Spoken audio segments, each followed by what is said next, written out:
योगदान। नई नवेली दुल्हन साधना के हाथों से चाय की प्याली छूट गई। पास में खड़ी हुई नंद शिखा अचानक गुस्से में बोली, क्या भाभी एक चाय की प्याली ढंग से नहीं पकड़ी जाती? क्या मायके में खाती पीती नहीं थी? तभी सास सावित्री जी, शिखा ये क्या तरीका है बेटा भाभी से बात करने का? अभी नई नई है, घबरा जाती है। सावित्री जी जाओ बहू, तुम भी चाय नाश्ता कर लो। साधना को एक बात की बड़ी राहत थी, उसकी सासू माँ। वो साधना को संभाल लेती, साधना दुखी होती इससे पहले।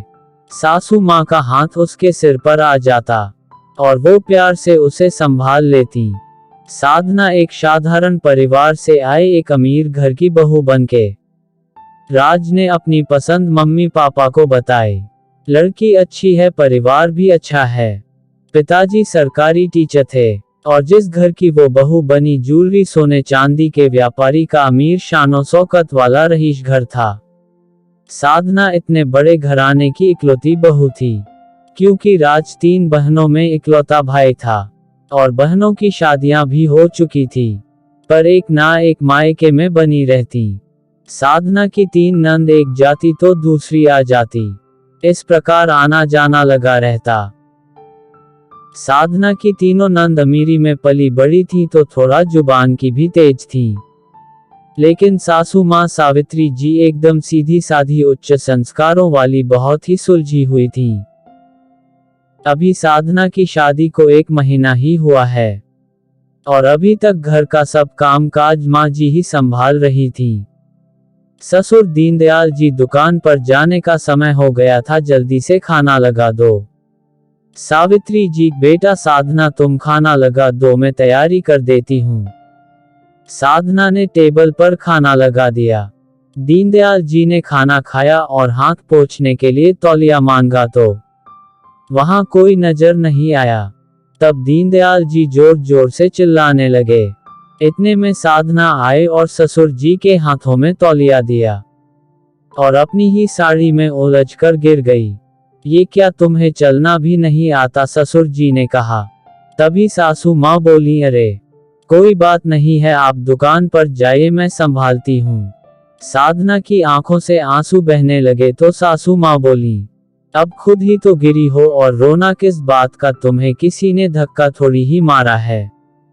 साधना बेटा, अब तुम चलो अपने कमरे में, मैं तुम्हें मूव लगा देती हूँ। साधना ने माँ जी से कहा। नहीं माँ जी, लगी नहीं, आज राज घर जल्दी आ गए।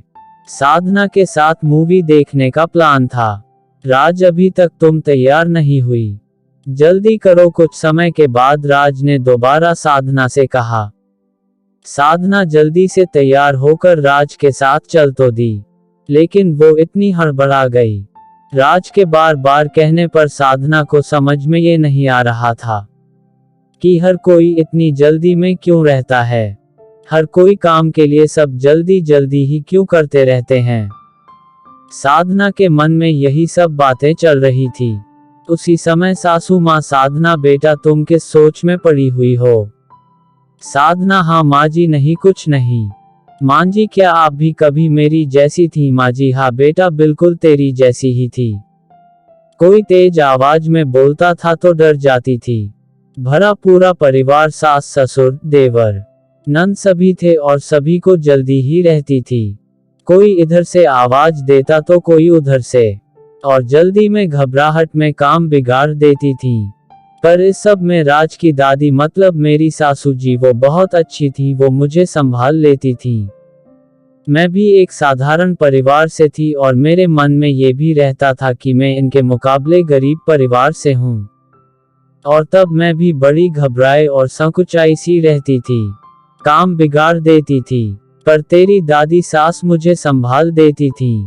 वही अपनी जैसी हालत तेरी देख रही हूँ तो मुझे भी अपने बीते हुए दिन याद आ जाते हैं, और तेरी दादी सास की दी हुई शिक्षा याद रखती हूँ कि एक लड़की बड़ी उम्मीदों से डरी सहमी एक अनजान घर में जब आती है तो हम उसे थोड़ा सा भी संभाल लें तो समय आने पर वो भी पूरा घर परिवार व रिश्तों को संभाल लेगी।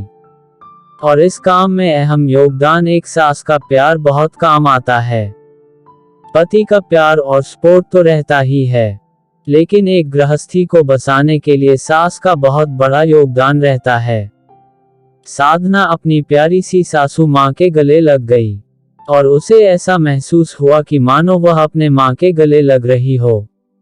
और साधना को भी तो इसी एहसास की तो जरूरत थी, और अब वह माँ जी से उनके प्रति व्यवहार से खुशी खुशी अपने जीवन में आने वाली हर समस्या का हल खुद ही करना सीख गई थी।